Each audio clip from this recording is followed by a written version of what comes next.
How I got started, I was sitting at my desk one day at work and looked out the window, and it was a really nice day. And I thought, how do I get paid to be outside?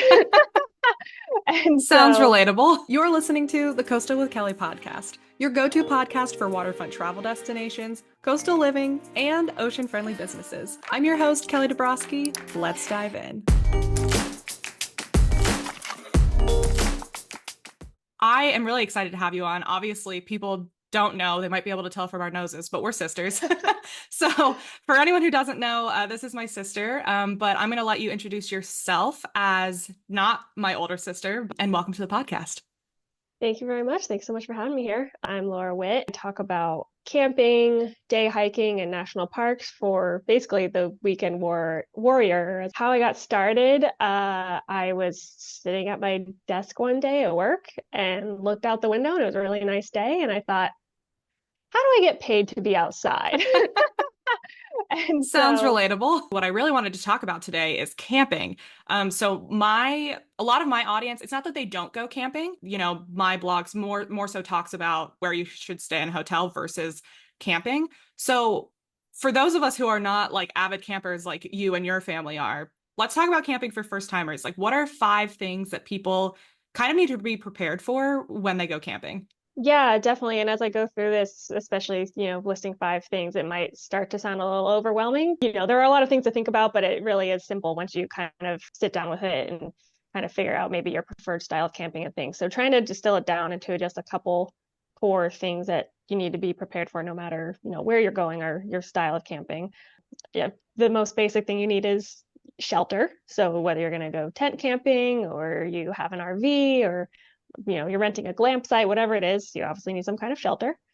You need to be prepared for figuring out how you're going to get your food and water. That's a big one too, for food. If you're going out and, well, in this case, the beach, if, we're talking about coastal settings, there might be a, grocery store down the road, but may or may not be, depending where you're camping. So either, knowing where the nearest store is or getting your food in advance. Obviously you're not going to have a refrigerator and a stove and an oven. So, Hmm. maybe need a cooler and a camp stove and those sort of things. And then same thing for water. Do they have, water faucets or anything on Hmm. site? You need to bring a couple gallons, jugs of water or anything like that. So let's see, shelter, food and water, your essential needs for surviving when you're away from your The house. main things, those are good Um, first two.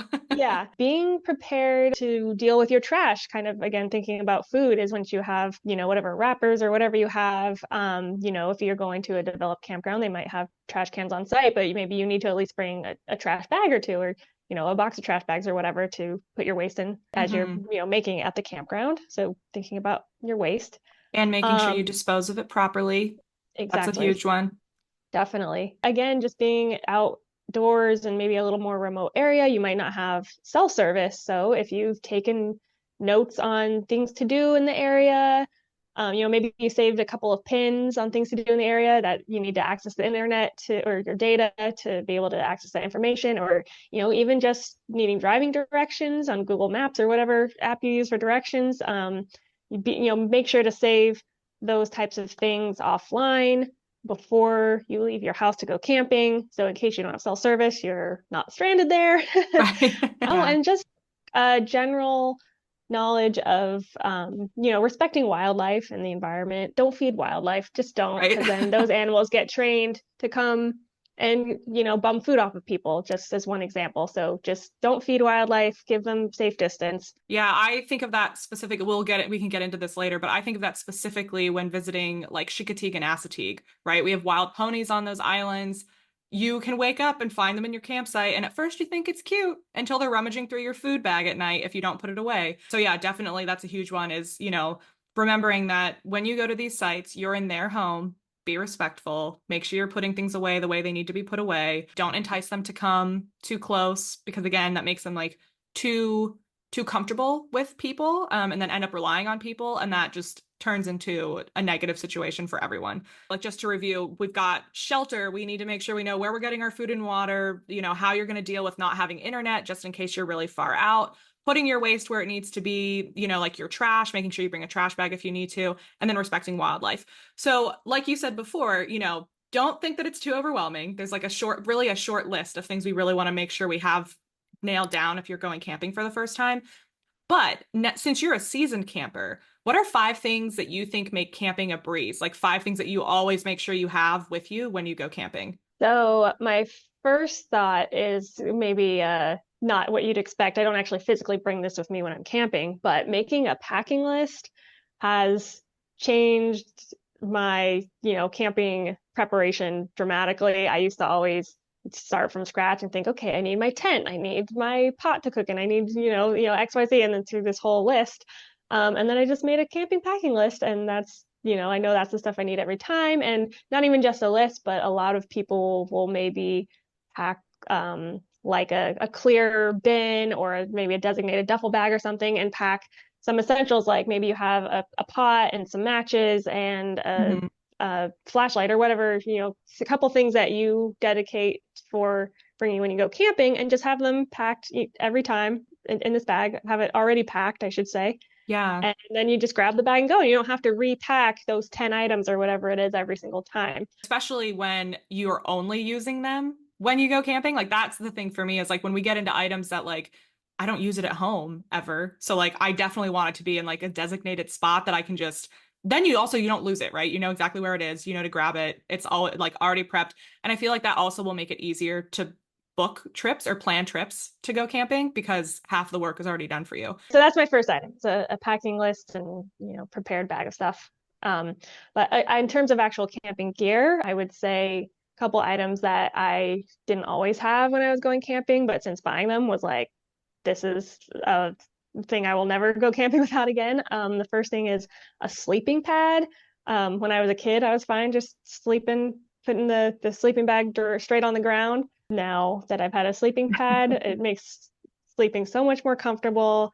It's, a small item to bring. It's worth getting and worth the investment, in my opinion. The second thing that I purchased later in my camping experience was a headlamp. And again, another small, relatively inexpensive item that just is pretty essential for camping. Yeah, you can bring a flashlight, but it's really nice having the convenience of putting the headlamp on your head, and then you don't need to hold the flashlight if, for example, you're trying to rummage through something at night, rummage through a bag or something.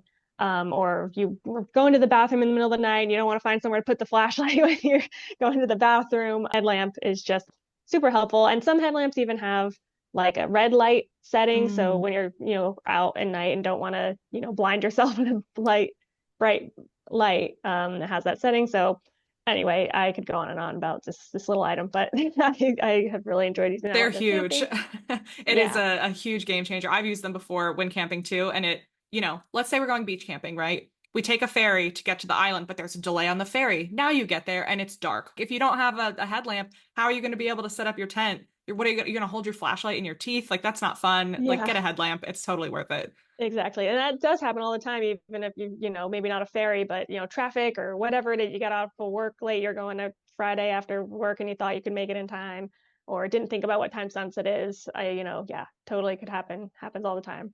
Yeah. So one more thing that I would say makes camping a breeze is a camp stove for cooking your food.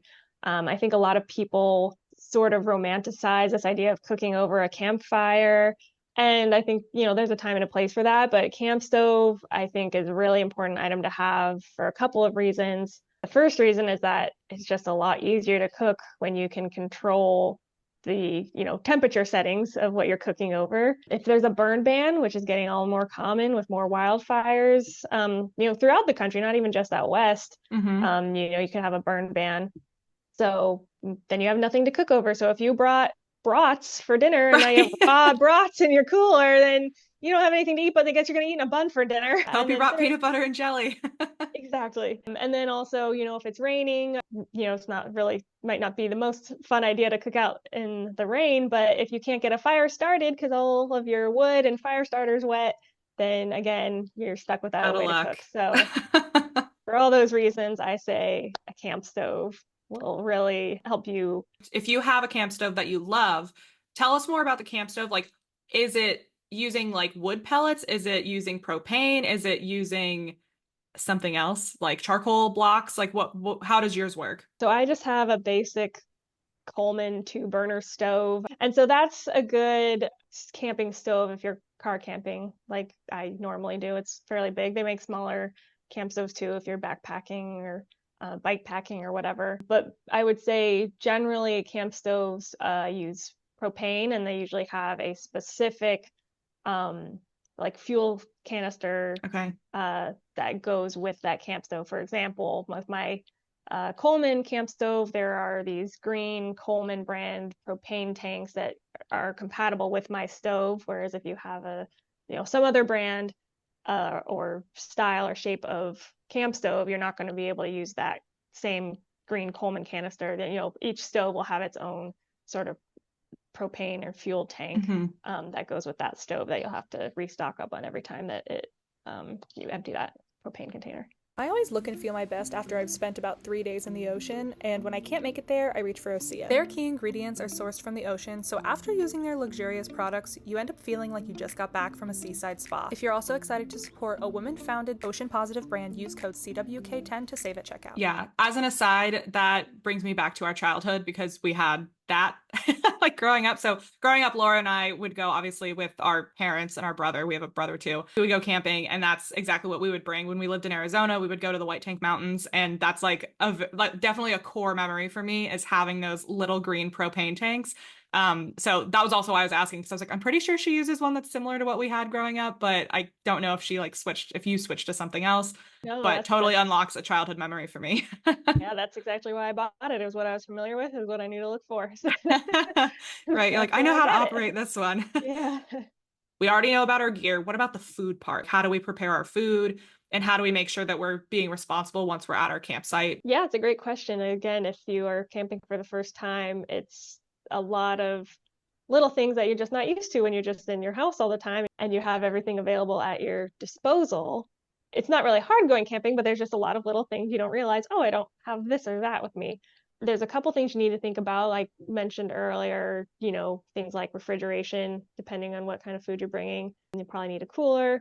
We also talked about a way to cook, depending on what you're bringing. So bringing some kind of a camp stove. And then also thinking about any other sort of accessories like dishes. Do you need, a stirring spoon or serving spoon or tongs, those kinds of things, maybe even an oven mitt, depending on what you're bringing. So right. That's something that I think about when I'm picking what food I'm going to bring. I think, do I need a can opener for this meal? Do I need, think about all those little things. And if you don't want to bring all that stuff or have to think about all that stuff, get stuck out your campsite without your can opener or whatever, hot dogs, right. something pretty basic is a great way to start. And then we also kind of touched on this earlier, but bringing trash bags. A lot of developed campgrounds will have larger trash bins for you to put your trash in, but bringing your trash bag to just have at your site as you collect all those little pieces of trash, then you can just bag that up, bring the whole bag to the dumpster and deal with that. Sometimes they don't. You might have to bring it home. Maybe you can fit your trash bag in your cooler or something on your way home, but oftentimes you might have a dumpster there. And a lot of developed campgrounds, if you are booking them online, there will be information on that booking platform about what amenities are there. So you don't have to guess, oh, is there going to be a trash can or not? Because someone on a podcast said there might be trash and there might not be. Just look on the website. These details will often be listed if there's potable water, if there's trash collection, things like that. And a lot of developed campgrounds, even if you're going at a basic, state park campground, will have picnic tables at each site. So you'll at least have a designated spot to kind of sit, to eat, to put your camp stove on, to rest that on as you're cooking. Something that I've done when camping is making the foil food packets. So like you just, chop up all your vegetables and whatever protein you're putting in, and, you have it in a little packet, and then you can toss it. Again, if you're doing it like open fire camping, right? Throw it on the coals, which something that ended up happening was that then people were trying to create fun animal shapes, like who could create the most artistic like foil food container. Once we had someone who made a swan. So you just never know. Like that's another thing I wanted to touch on is if you are going to make some meals that are a little bit more elaborate than hot dogs, preparing as much of that meal as you can back at home before you leave is going to relieve you of such a headache. Whether it's even just chopping up meat and vegetables ahead of time so you don't need to bring a cutting board and a knife and have all those extra dishes to wash. Right. If it's maybe it's making a bag of a seasoning mix or something, so you don't have to bring 8 kinds of spices or something like or making a pancake mix, mixing all the dry ingredients together, whatever it Yeah. is, just doing as much prep ahead of time at home as you can to save you time, to save the amount of stuff you have to bring, the amount of dishes you have to wash. That will make your meal prep so much better. Now that we know, like, these are the 5 things that we need to pay attention to, these are the 5 items that like really help you have a successful trip.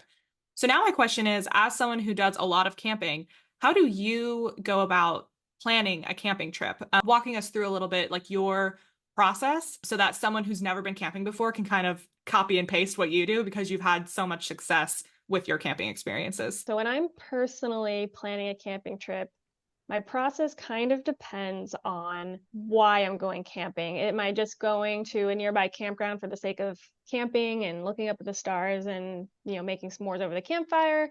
Or am I going camping somewhere like I'm going to a national park and I'm going to camp there as my form of lodging? I like to call my tent my hotel room, basically. Most of my camping trips are just me traveling and seeing different places around the country.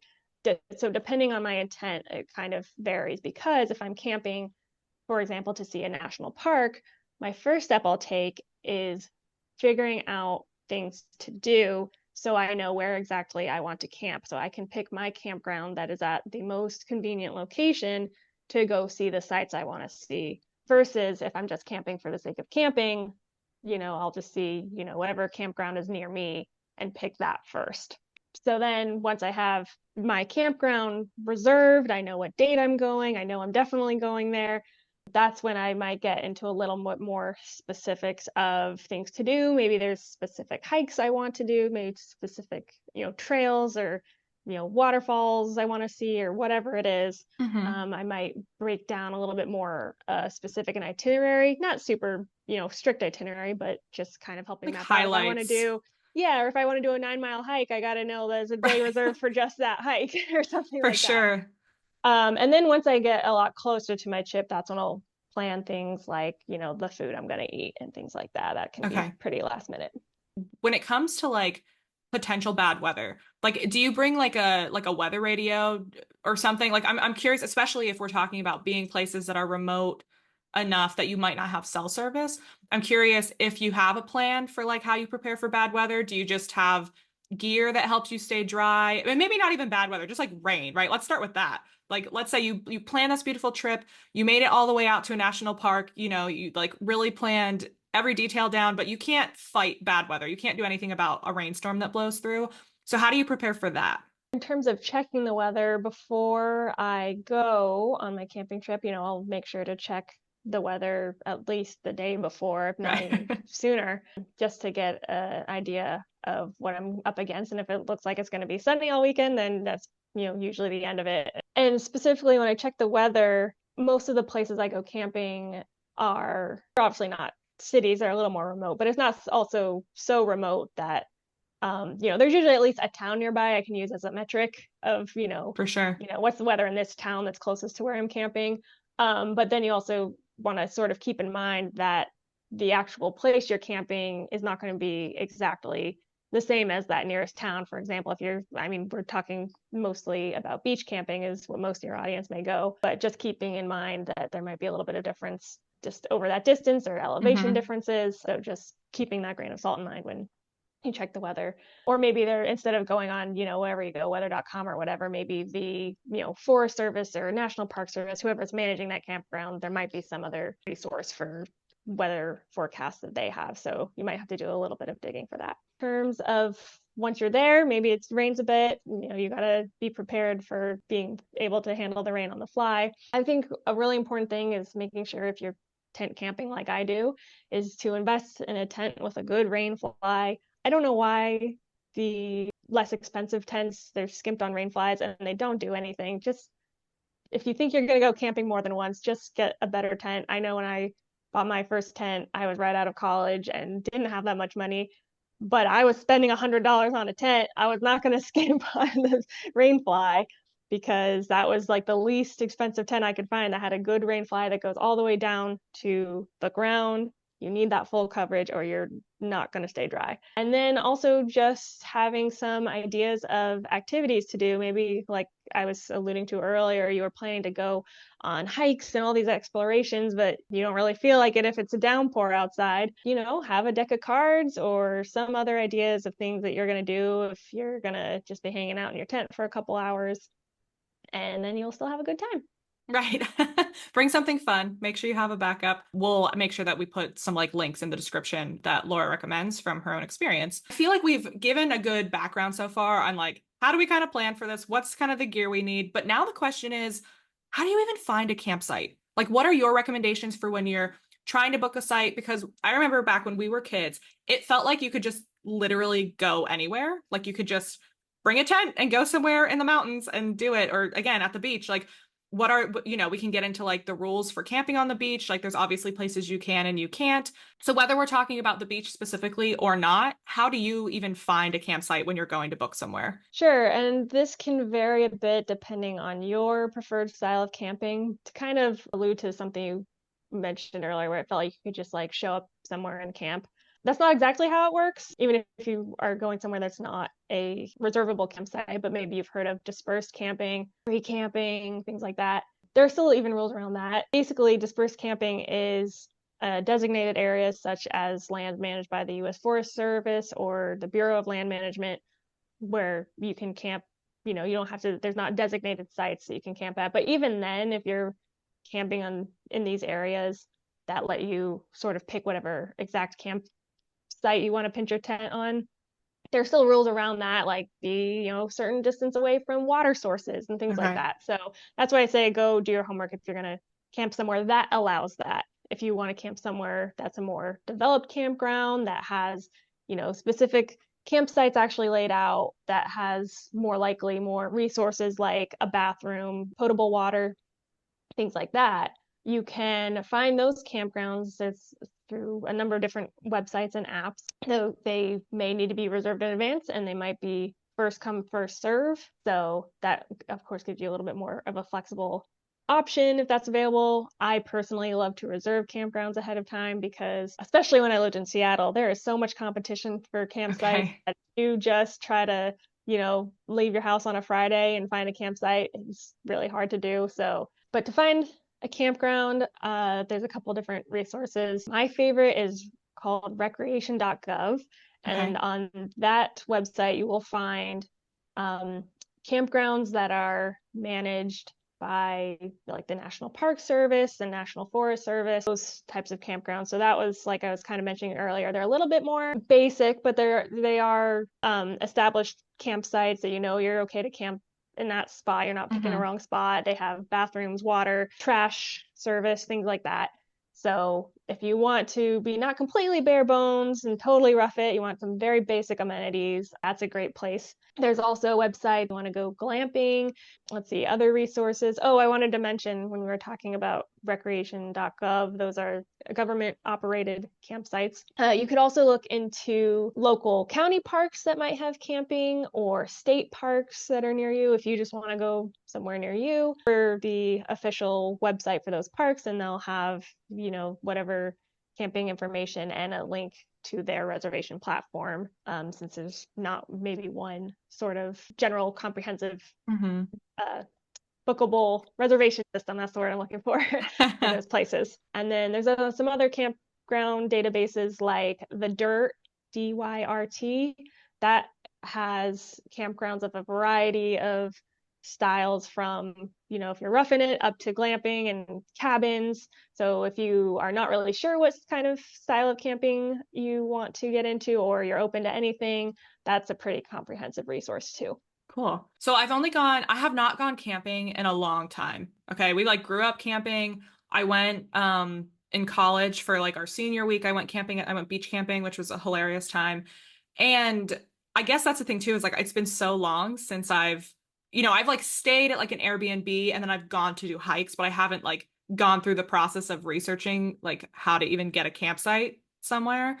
So that's so great to know too, that there are so many different platforms and resources now that it will like really help you figure out what kind of campsite you want to have.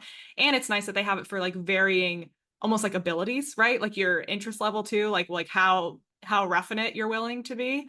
So definitely those are great resources. I'm so glad that you brought those up because I have never even heard of those. Exactly. And I'm glad you brought it up because when I first started camping by myself, like you were alluding to, we went camping a lot as kids, but even though I was experienced camping, I wasn't the one finding the campsite and booking it. So when Right. I first went on my own camping trip, I didn't really know how to find a good campground that I was interested in. I just think I went on Google Maps and typed in campgrounds and found some campground down the road, and it was not what I was expecting. It was just kind of like a field of grass, and there's a bunch of, tents set up there, which isn't necessarily a bad thing, just wasn't what I was looking for. Right. So I didn't know either, even though I was an experienced camper. So I'm glad you brought that up for Yeah. other listeners to learn from, Yeah. whether they're No, that's first time campers huge. or not. Right. Yeah. And I think too, also, that just goes to say that like don't let this fear of like not knowing how to do it stop you from going camping for the first time. We're going to link all of the resources that Laura recommended down in the description of this podcast, so you'll be able to find them, but 100% don't let it stop you. Like there truly is nothing better than when it happens at the beach too, but I'm thinking specifically when you go camping in a forest and you get to wake up to this like super crisp, damp air first thing in the morning, like the best, absolute best. Like you will never breathe better your whole life than when you wake up. I'm telling you, oh my God, the air is just so good. It's so good. Exactly. You learn something new every single time you go camping, so just start somewhere. Yes, that is so true. So while I was just kind of mentioning how great it is to wake up like in a forest first thing in the morning, like really early morning, crisp air. But let's talk about beach camping. Where do we even go? What beaches can you camp at? For sure. And I want to take a second first to kind of define what we're talking about when we say beach camping, and kind of alluding to our conversation earlier about can you just pick a plot of land and lay a tent down on it? So when we say beach camping, it might be camping on the beach, but most beaches are not going to let you do that. So don't make that assumption. So when I say beach camping, we're also talking about some places that just have campgrounds at the beach, but maybe they're just a bit back from the actual shoreline. Yeah. But you are maybe within walking distance to the beach or something like that. So the reason I bring up that distinction is because I'm going to give a little bit of a general answer for wherever exactly your campsite is, whether it's right on the sand or a little further back. You might need to bring some kind of shade. If you are used to camping in the mountains, in the forest, you might have some tree cover providing some natural shade. But once you get to the beach, it's a little more exposed, potentially, depending where exactly your campsite is. So bringing, whether that's like a pop-up canopy tent or something, having some kind of shade other than just sitting in your tent, because you don't want to just spend your whole camping trip sitting in your tent. And I assume if you're camping at the beach, you're probably interested in going in the water. So of course you're going to need some sunscreen when you're outside 24/7.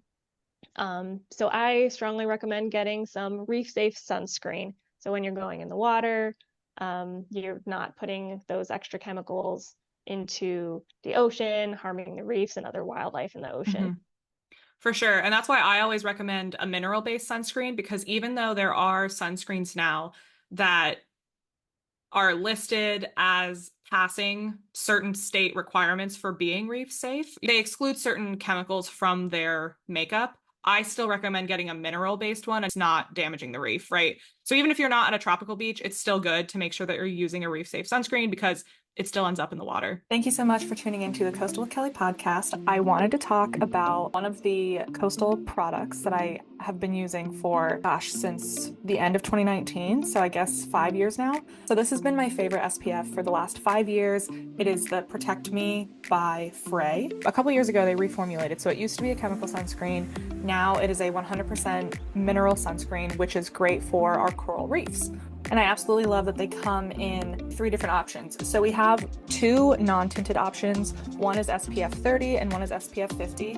I use SPF 30 daily, and then SPF 50 I typically use if I'm gonna be out for a long run or if I know I'm gonna be outside for a while, like at the beach all day. And then they also have an updated Glow Me Plus, which comes in 2 different tinted shades, and this comes in SPF 30. So now they have a program that when you buy one of their SPFs, 1% of that purchase cost goes to a nonprofit in order to help restore coral reefs.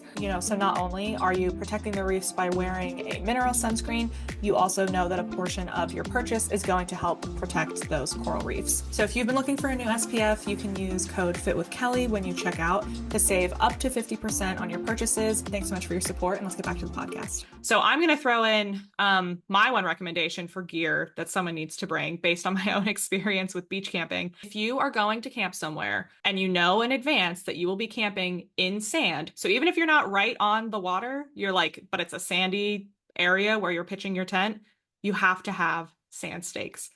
And the reason is because regular stakes that go in the soil are these like skinny metal stakes. Sand stakes are these really thick plastic, really long, deep stakes that like really dig into the sand. So my experience was back in 2016. I was going camping with some of my girlfriends for our senior week, and we didn't have sand stakes because, again, I was the one out of our group. I had been camping the most, right? But I always went camping in the mountains, like, soil. We're used to not sandy places. So I was like, yeah. Like, we don't need anything extra. It's fine. We got to go. We've got the stakes.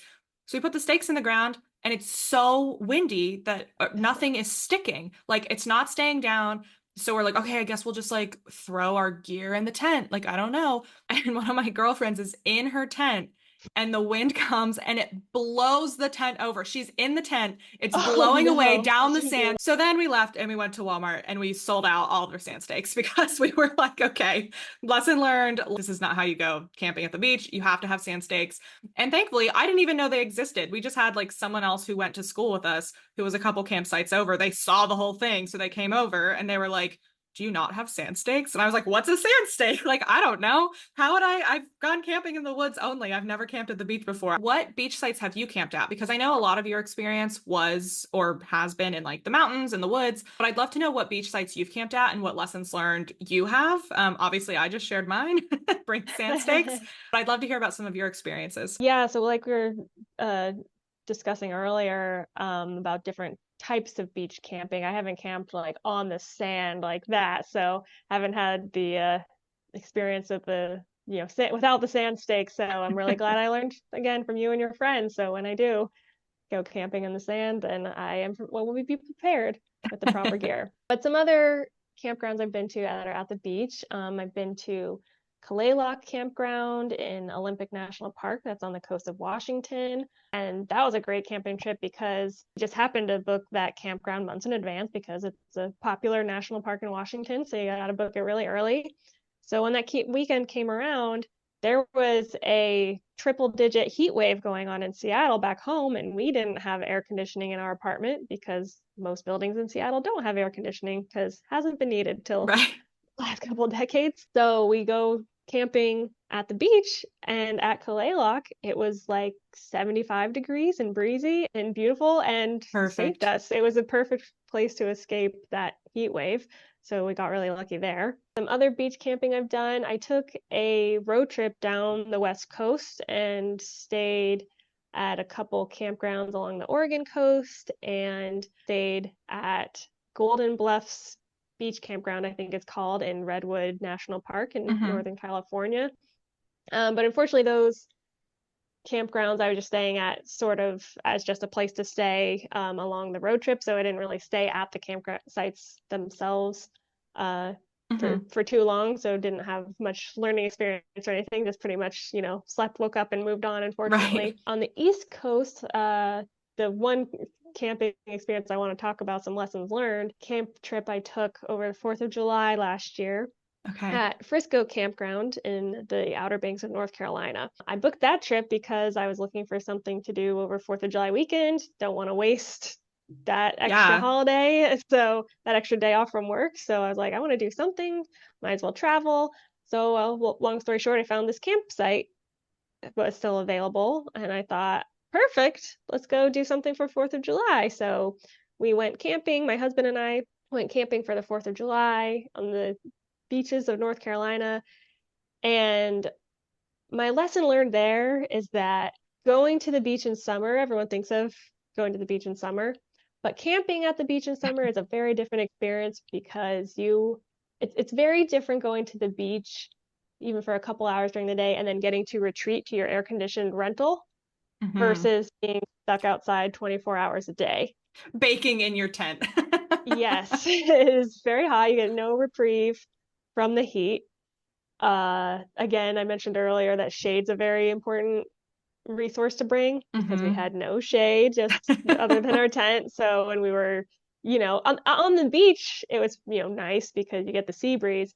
But then once we, crossed over the dunes and back to Yeah. our campsite, there was no breeze. So if you were going back to cook and you're standing outside in the sun at 5 o'clock when it's peak heat, not super pleasant. Right. Just So melting. yeah, when you're like 4 or 5 months pregnant, don't go to the beach for several days with no kind of shade or shelter You learned a lot on or that trip. cooling fixes. I did.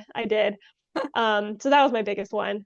Consider the time of year, that's, I guess, what I'm getting at. Maybe a, Yeah. a fall camping trip would totally do again, but not in the middle of summer. I will not go back Yeah. to that beach. And I think too that that's the perfect example that like you can't guarantee the weather, right? Because I even think about when again, my trip was years ago, but back in 2016, like we totally thought it was going to be like, oh my gosh, it's going to be like 80-degree days. It's going to be beautiful. It's going to be awesome. We'll be right on the beach. No, there was a cold front that came through and it was like Oh no. 50 degrees and windy and a little bit of rain. And it was so cold. You obviously can go either way, right? It's either going to be cold or hot. You can't really time it, but I think that's such a great idea to plan to go beach camping more like at the tail end of summer into the fall because the weather will just be much nicer. Or like maybe it really is just that choose beaches that are further north, right? If you're going to go in the summer, maybe go to Maine or go to the Yeah. Pacific Northwest. Like try that rather than like a semi-southern, mid-Atlantic to southern beach. It's just going to be super hot. Yeah, If exactly. you Yeah. don't have something like a camper where you can actually cool down, like if you're tent camping, maybe consider going in the fall. I think that's a great point. So while we're talking about beach sites, obviously there's also going to be some sites that people choose to camp at that might be near a river. So what do people need to keep in mind when we're camping near the water? What are some things people should be aware of? Thinking about, are you camping actually on the beach or at a campsite that's a little bit further away? Close you are to whatever water source it is. Are there tides? Is there a chance of flooding?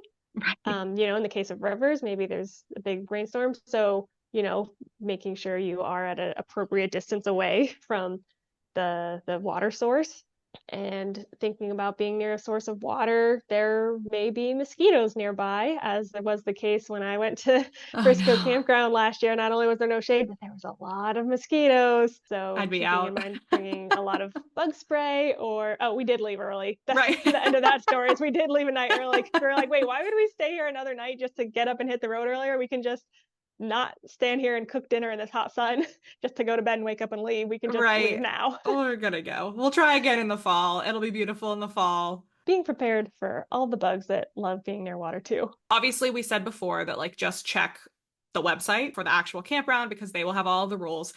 But let's say you do have a campfire on the beach. Is there anything specific that you need to think about or make sure you don't do if you're have an open flame on the beach? Yeah, so this is a great thing to touch on too, that even if you aren't physically, sleeping on the beach, you might think, oh, well, I can have a campfire on the beach. Not always the case. So first do your research to know if you can actually have a campfire on the beach. And if you can have a campfire on the beach, what are the rules around having campfires at that specific location? For example, maybe you need a permit. Not everywhere may require a permit for a campfire, but maybe you do there. So knowing those, whatever rules are specific to that spot you're camping at, keeping in mind wildlife on the beach. For example, if there are sea turtles nesting nearby, that beach may have rules around, for example, the distance away from a nesting site that you can have a campfire. So being mindful of that so we aren't harming wildlife and just having trying to have a little fun. And when you're finished having your campfire, don't cover up the hot coals and embers with sand, thinking that that'll put out the fire, because then someone could come walking along the beach while there's still hot embers under the sand, step on those hot embers, and that's a very dangerous situation. So make sure you don't cover up your remains of your fire with sand, Yeah. and hide that from so people don't know it's there. Let's not say that someone actually stepped on hot coals, but what if there is like an emergency, right? Like what are things that you bring with you just to be prepared to like help with small minor emergencies? Yeah, so emergencies, that can be a broad category of things, but just some basic things I bring to make sure I'm prepared for different scenarios. The first thing is a first aid kit, but even just bringing like a pack of Band-Aids and some ointment at the very least, some kind of first aid is very important and safe to have. And not just first aid for yourself, but first aid for your tent. They sell tent repair kits for like $7, assuming you are camping in a tent and the kit has components that are actually compatible with your tent. That's something to consider having on hand. Or even, again, just paring it down even more basic, something like duct tape can help make minor repairs to things. Or tenacious tape is a product that you can put over holes or tears in fabrics like tent or rain jackets to stop tears. Or if you have a down jacket and the feathers are all coming out, you can put this tenacious tape over wherever you need to patch up your jacket. But I want to go back to the duct tape as a way to tackle any emergencies you have on site in the moment, because your tent is, again, your shelter. So it's very critical that you have your shelter while you're away from home. Yeah. I wanted to tell a story really quick about a time I went camping with friends. And as we mentioned earlier, they either got out of work late and hit traffic, or whatever the story was, they got to the campsite after dark. It was maybe 10 o'clock at night. And of course, you want to hurry up and get set up so you can go to bed once it starts to get late. So they're setting up their tent late at night in the dark. It's already a little bit of a less than ideal situation. And the poles of her tent snapped. And luckily, somebody else in our group had brought duct tape. So she was able to wrap up her tent poles, and the tent still held up for the rest of the trip. Duct tape saves the day. We gotta, just leave it in your car. Leave it in your tent bin. Always have a roll. Always have a roll. Make that part of your kit. So yeah, these accidents really do happen to real people while they're camping. It doesn't happen every time, but when it does happen, you're going to wish you had your duct tape. I always look and feel my best after I've spent about 3 days in the ocean, and when I can't make it there, I reach for OSEA. Their key ingredients are sourced from the ocean, so after using their luxurious products, you end up feeling like you just got back from a seaside spa. If you're also excited to support a women-founded, ocean-positive brand, use code CWK10 to save at checkout. So now that we've talked about, here's all of the things, the perfect outline, here's how you plan a trip, here's how you have a good time, here's how you get prepared, I want to know where you are excited about going camping. Is there anywhere that's really a dream spot for you that you would love to go? Yeah, I mean, there's a lot of places I want to go, but sticking with this idea of coastal camping, I really want to go to Acadia National Park. I think that's somewhere that is within the next 5 years, I'm going for it. Can we say the next 2? Probably that's really what I'm hoping, but just being practical, because I have a baby now and other factors, that is not just me getting to pick trips whenever I want. So I'm giving myself 5 years, but I'm hoping it's really the sooner the better. I love it. Yeah, no, I would love to go there too. In college, there was a travel course that we had that went there, and I didn't end up doing it because I did a different course that went all around the Chesapeake Bay, but I so badly wish I had gone to Acadia, and so it has been on my list since college. So maybe we can plan a siblings trip and we'll go camping in Acadia. That would be fun. Absolutely. But you have to have, you shared some funny camping memories, but what's your favorite camping memory? Not a beach camping memory, but I have to say my favorite camping story is when my husband proposed. We were on a camping trip. We went camping in North Cascades National Park in Washington State. It was a few months into the pandemic, so it was our first time we were able to take a trip and get out of our 1-bedroom apartment and go somewhere, because it was finally accepted that, outdoor spaces were safer to go out. So after the lockdowns, we were finally able to go to outdoor spaces, so we booked a camping trip. And so while we were camping, we took this hike to a lake that was near where we were staying. It was just outside the park. We hiked to this lake and we got there around sunset. And as we got up to the top, we had the place to ourselves. Everyone that had been up there already had hiked back down. And so we were the only people there. And it was just the most beautiful moment. And it was just perfect. Too special for words. Right. Yeah. Well, and I will say the pictures are fantastic. The pictures of you being there from the engagement makes me want to go there because of how stunning the place is. The park is beautiful. I would love to be in that lake. I want to kayak on it, and a clear bottom kayak. That would be so beautiful. Really small lake. I don't know how much. Oh, is it really? Do around it? Yeah. Oh, it looked big in the pictures, I guess. But yeah, that's a really good story though. I like that one. Yeah, can't really top that. Right. Yeah, exactly. John would be pleased. He would love to know that that's your favorite camping memory. I'm sure too, though, now with a baby, that will be in like the top 5. Once you start Exactly. once you start going with a baby, I'm sure it's going to be super fun. Like roasting their first marshmallow, that's going to be so fun. Yeah, it'll be special for sure. So this already has me excited. That makes me truly, that makes me want to book a campsite for this fall at like Assateague to go back and kind of recreate the memories that I have from, back in 2016 when I last went. But yeah, really, really appreciate you coming on. And I'm really excited to hear how this influences some of our community members to see whether they've planned their first camping trip. I really hope people drop some comments to let us know. Thank you for coming on to chat with us to teach us more about camping, because I think people just forget that they can go camping at the coast. So thank you so much for coming on and hope to have you back soon. Yeah, thanks for having me on to share my experiences, and I hope it helped your listeners.